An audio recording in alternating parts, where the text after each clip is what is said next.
More than 1,200 Catholic bishops, priests, and deacons officially endorsed Vice President Leni Robredo and her running mate, Senator Kiko Pangilinan. Some members of Iglesia ni Cristo revealed that they will defy their church's block voting after the INC endorsed the tandem of Bongbong Marcos and Mayor Sara Duterte. Senator Manny Pacquiao confirms that his camp handed out pabahay forms during his campaign. Same province on the same day. Senator Pacquiao and Manila Mayor Isko Moreno returned to vote-rich Cebu to woo more voters. And the Ateneo Blue Eagles are heading to the UAAP Finals for the 5th straight time, while the De La Salle Green Archers forced a do-or-die matchup against the UP Fighting Maroons for a spot in the Season 84 Finals.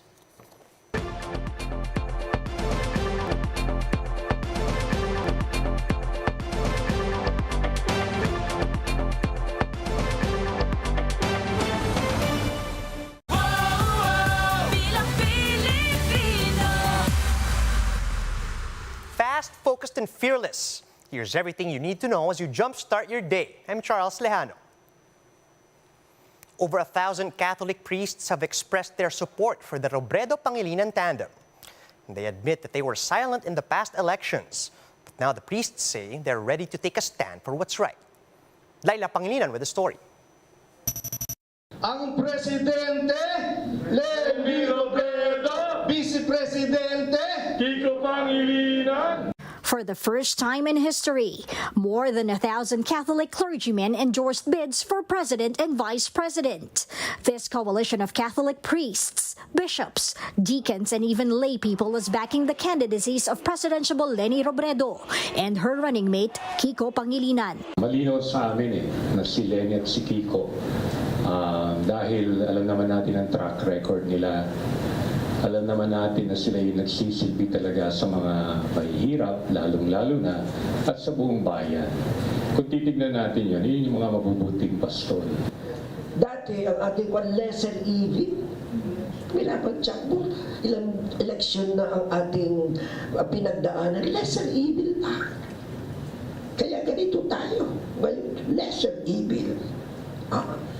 Hindi tayo umaangat. Ngayon, kung gusto nating umangat ang ating bansa, abay pumili naman tayo ng maayos-ayos.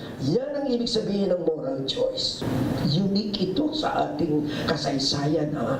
First time na ang simbang Katolika ay lumantad.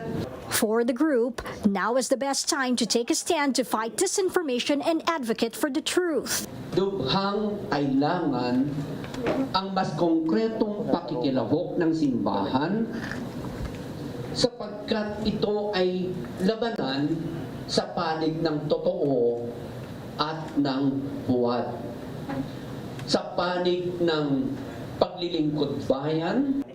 The Catholic Church's canon laws do not prohibit them to publicly endorse any political candidate, but the group says they will not push their chosen candidates in their sermons and homilies. At di namin dapat gamitin ang pulpito sa pagbanggit ng mga pangalan.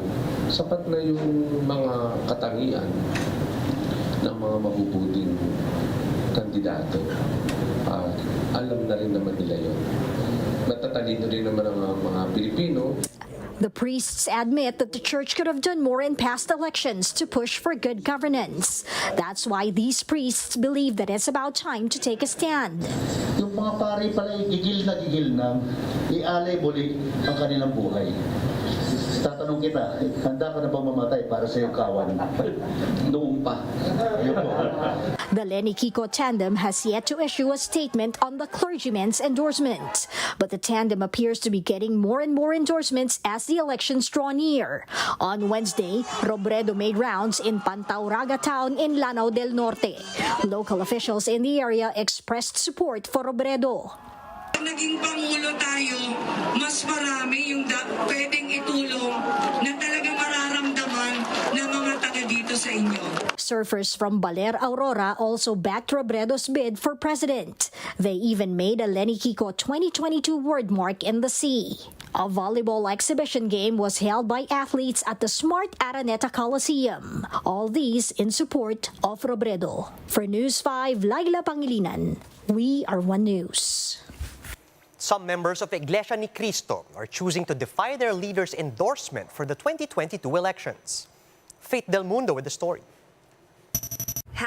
#Kakampink. A play on the word Kakampink that stands for supporters of the Robredo Pangilinan tandem and INC trended on Twitter this week. This as some of the members of Iglesia ni Cristo voice out their opposition to their leader's endorsement of the unit team. News 5 spoke to some of the dissenters who asked to hide their identity for their safety. This 29-year-old active INC member admitted that he got emotional after finding out that his preferred candidate was not endorsed by their religious group. When the list of endorsement was released, I was really sad. Prior kasi na mag-endorse, I've been active in several campaigns for my preferred candidate. Nung nakita namin yung balita, it was really heart-breaking. Iyak ako na iyak. I have friends na nag-reach out. As a member of the Iglesia ni Cristo since birth, he says that he understands the risk involved in standing up for his choice. But he is still choosing to speak up in the hopes that their church might listen. We cannot afford that to happen. We will be excommunicated from our family. We're not allowed to attend the church. Babasahin yung pangalan namin sa isang kapuluan, sabihin na kung sino man ang nakakilala kay kapatid na ganito ay hindi pinapayagang pumasok ni makipag-usap sa sino mang miyembro o kasapi ng Iglesia ni Cristo. This active member of INC also disclosed that he did not know how their church leaders chose the candidates. He added that they did not even bother to explain why they chose to endorse the unit team slate in the first place. All they got was a sample ballot. Kada pagsamba namin, ma'am, binabanggit ang dahilan kung bakit namin papayagan ng isang individual na humawak ng tungkulin sa iglesia. Yung mahusay, hindi sakim sa mahalay na pakinabang, mahinahon ng pag-iisip, hindi makipagtalo. Itong mga bagay na to, hindi ko nakikita dun sa listahan ng mga inendorse. Meanwhile, this former INC member from Lanao del Norte said he does not want people to be forced to vote for a candidate that he believes is incompetent. I am not a fan of blind following. I really firmly believe that a voter should vote for someone that aligns with their morals, and they should not be coerced and forced to vote for someone na demand ng kanilang the higher admins of their church. The block voting tradition was also one of the reasons why this 24-year-old woman chose to leave INC. Kung ma-justify po nila kung bakit po yun dapat naming iboto, siguro po magiging open-minded po ako sa block voting. Pero po nung time po ni President Duterte po, hindi ko po kasi talaga siya gustong iboto. Ngayon, hindi po kami pwedeng magtanong kung bakit po yun yung dapat namin iboto. Kasi po pag nagtanong po kami, parang pinag-question na din po namin yung Diyos. These members and former members of the Iglesia ni Cristo appeal to the public not to judge them for making a stand. They believe that it's about time that their leaders take character, track record, and competency into consideration when choosing which candidates to endorse. For News 5, Faith Del Mundo, we are One News.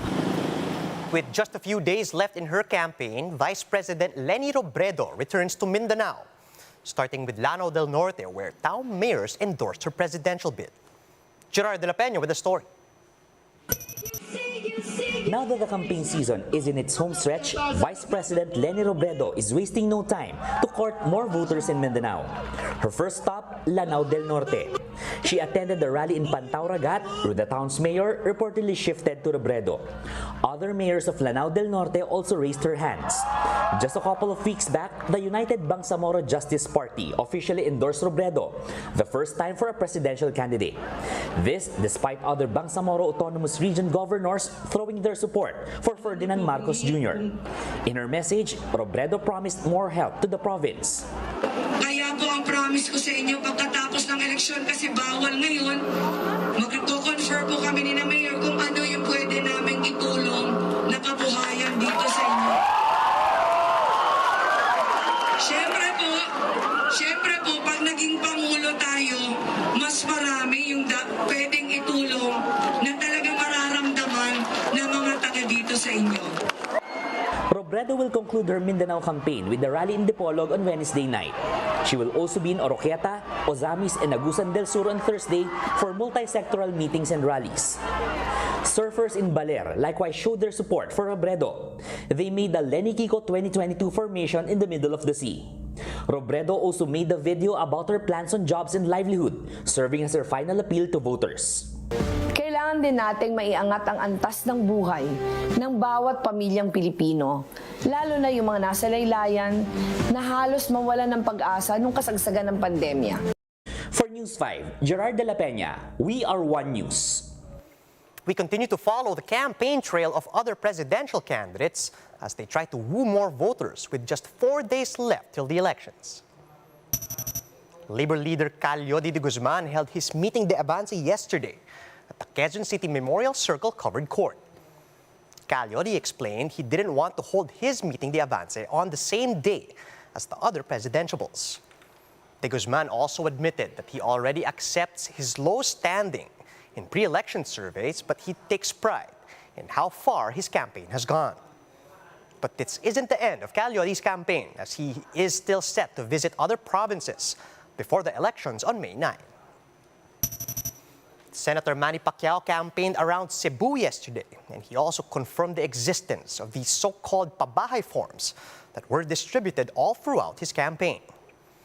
Pacquiao explained that if elected president, everyone who receives these forms will be given an ID, and those who have IDs will be prioritized, not just for his housing program, but also for his free education or livelihood assistance projects.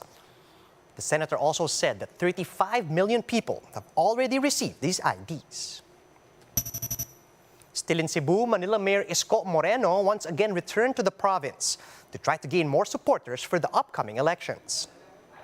He visited Barangay Mambaling, which is dubbed as the Tondo of Cebu City, and there Moreno promised a better future for poor Filipinos if he gets elected president. He also shared his doubts about the latest Pulse Asia survey results after he got only 4% preference among respondents. Still, Mayor Isko remains unfazed and intends to finish the battle that he started. And lastly, Senators Ping Lacson and Tito Soto made their way through Negros Island yesterday. And for their last stop, they went to Bacolod City to hold a town hall meeting.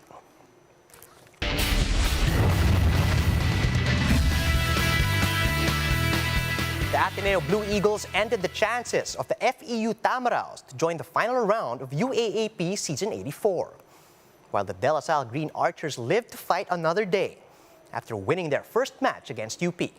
Here's the story. UAAP schools brought their A-game yesterday for a chance to secure a finals berth for the UAAP Season 84 Men's Basketball Championship. Number 3 in the standings, De La Salle Green Archers put up a fight against the number 2 seed in the league, UP Fighting Maroons. UP holds a twice-to-beat advantage, which is why it was go big or go home for the LSU, who made sure to keep their hopes alive with an 11-point advantage at the end of the first half. But UP was determined to justify their fighting grit after opening the third quarter to inch closer, 42-50. That's when Ivan Nell took the lead after headlining a total of 26 points, 7 assists, 6 rebounds, and 3 steals to take the 80-83 win for the LSU. Control the game talaga yung nasa isip ko eh. Fortunately lang talaga na my shots were going in. So, but madami pa rin ako mali. I could see sa decision making ko. I just need to work on that and come back better on Friday. Although Though, the LSU still can't relax after taking this win because they still need to beat UP one more time this Friday.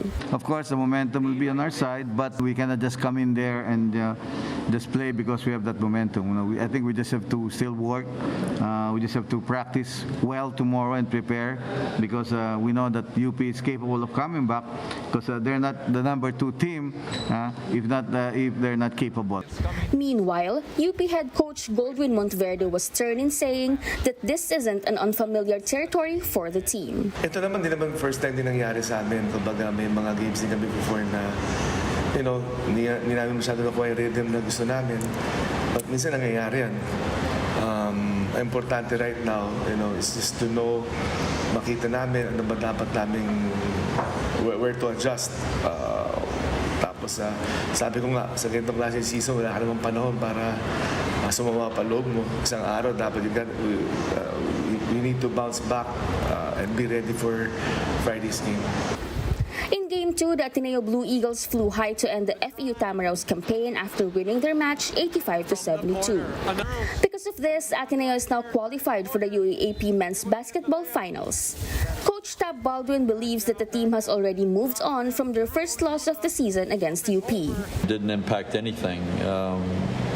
It's a loss is a loss. I got plenty in my career. Don't worry about that. The next game is the only one that matters. Who will take the final slot for the championships this Friday? Can the Green Archers hit the mark, or will the Fighting Maroons persevere? Watch the games live at the Mall of Asia Arena at 6 p.m. Against the trees gets 2. Here are the stories to watch out for later today. The government is set to announce inflation data for April 2022. And UAAP Season 84 Women's Volleyball Tournament opens today.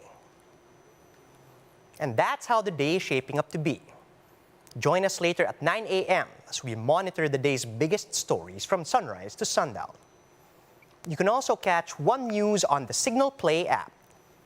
Just register for a free account at www.signalplay.com. You can stream One News live anytime, anywhere. I'm Charles Lejano. Mask on, wash hands, and stay safe, Philippines. We're One News.